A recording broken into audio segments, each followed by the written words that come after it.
Well, welcome back, folks. Today's video is going to be primarily about the little 48N. We're going to talk about a few odds and ends, and then we're going to review the generator I just got back yesterday from the rebuild shop.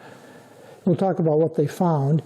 I will be installing the generator today and getting the tractor running again. I'm not necessarily going to show all the reinstallation of the generator. It's pretty academic, actually. But I would like to get the tractor running and see if that amp meter works. The other thing you might notice, I do have my long sleeve shirt on today. It's late summer 2025. It's very cool out this morning. It's early morning. I usually shoot my videos in the morning typically, and it's very cool. It's mid-50s Fahrenheit, 12, 13 C, something like that. It really feels very autumn and fall-like. That's the first time this season so far we have encountered that kind of weather. We went from very warm and humid a week ago to an early autumn, early fall kind of feel in the air. Next week is supposed to be even cooler, quite a bit cooler actually, with on again and off again shower. So it looks like we're going to start the transition maybe a little bit early this year. But nonetheless, let's go ahead and move over to the bench and we're going to talk about the generator. There's the generator fresh back from the rebuilder less than 24 hours ago, and as I indicated I think before, I did ask them not to paint it. Though their standard practice is normally to paint all their units black. I want to maintain the original patina. I asked him what he found and if there was any issues with it, and he said it in fact did need attention. It needed a thorough cleaning. He said it was very dusty and dirty inside. They checked the brushes. They said the brushes were fine, which I pretty much knew because it would spin. If you remember when we applied power to it, it would act as a generator, so I figured the brushes were okay. He said there were some solder connections that they had to redo inside, which is probably why it wasn't generating current, but he said other than that, it was okay. So they cleaned it, they resoldered some connections, checked the brushes. You can see they put some new hardware and nuts on, and they said it does test good. The other thing I did bring along with me yesterday, and this is the original voltage regulator. You've seen this before. They did test this also, and they said this was defective. So they ended up selling me a new one right here. And this is a brand new one. It was a replacement for this. They did test these together, and they said this combination is working correctly. They did have to make a little bit of an adjustment. This is an adjustable regulator. And the one thing I found most curious, I suppose, is this is actually, I don't know if you can see it right there, made in the USA, which I was a little bit surprised by. It's made by a company called Regitar, I think is how you pronounce that. You can probably just see it right there. They're made in Alabama. U.S. state of Alabama. They said they try to use only U.S. components as much as possible. This company, by the way, is part of a multinational corporation that's based in Taiwan, but they have manufacturing in the U.S. and I think a couple other countries too. But this is U.S. made. It looks virtually identical to the old one. I don't know where this one was made, to be honest with you. It's probably made in the land of close enough. I don't know. Eventually what I'm going to do is I'll take this cover off and paint it red. This is Ford blue. And I don't know if you can see it somewhere. It says Ford 6 volt. Or 6 volt positive. Anyway, right there.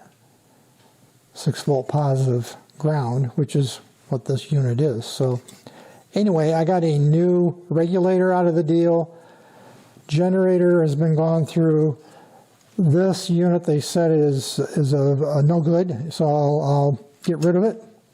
And eventually, not right away, but eventually I'll repaint this cover red to match the rest of the tractor. So now we're going to go ahead and install this on the tractor.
There. We've got the generator mounted. I think we've got about the right amount of tension on that belt. Now we'll go ahead and connect the wiring.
Okay, got the wiring back in place. Generator's tightened down, belt tension seems about right. Spark plug wires are clear of the belt. Now we'll go ahead and put the regulator back on.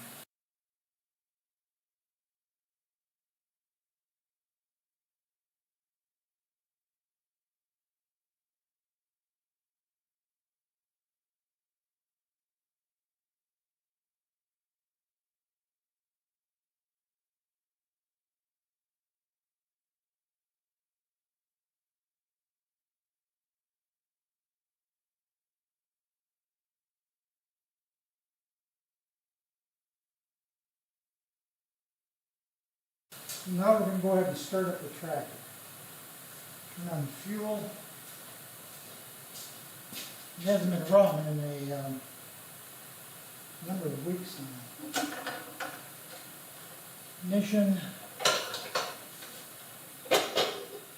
Throttle. A little choke.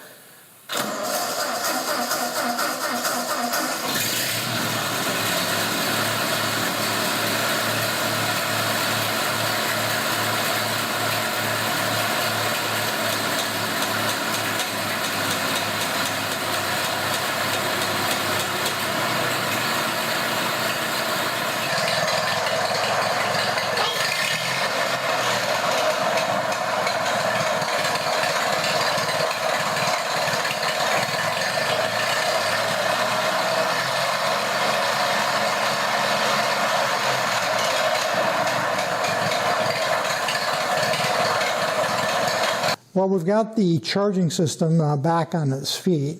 We know now that the generator is working, the new regulator seems to be working, and in fact the amp gauge on the dash panel is registering correctly as well. So I think we've got that all sorted out. One other thing I want to touch on regarding the generator is when I was in the shop yesterday, I was there right at opening. They opened at 8 a.m. and I was the first one there. But immediately behind me started to form a queue and a line. They had two guys working the counter in that little shop, and there was at any one time 2 to 3 people in line waiting to either drop off or pick up either a starter, a generator, an alternator, or similar components. And they had shelves full of rebuilt items that were on their way out that people were picking up or they're waiting to go out. The guy behind me, the gentleman, the elderly gentleman came in right behind me, was bringing in a starter off an early 1950s Farmall C that he was having trouble with. My point in that is there does seem to be a need for this kind of work, that is rebuild. There's not a lot of those kind of shops around here anymore. And they seem to have about all the business that they can handle. It's very, very busy there. So I just thought I'd share that with you. What's next then for the little Ford 8N? Well, the obvious is we got to paint this blue cover over here we talked about. Put the air cleaner back on with the freshly painted air tube from the air cleaner body to the carburetor throat. And of course, we'll have to put the hood back on. I will probably show some of that. That is the hood going back on in preparation for the upcoming autumn or fall brush cutting or mowing. I usually do that in early to mid-autumn. At this point, that's 4 to 5 weeks away. And that'll be the last use of the tractor, at least as far as I know right now, this season. So this project is probably coming to a close at this point, even though this kind of a project really never stops. There's always something that needs to be done. But I will have accomplished everything I'd set out to do a year or so ago, and that is to mechanically get it back on its feet and put it in use.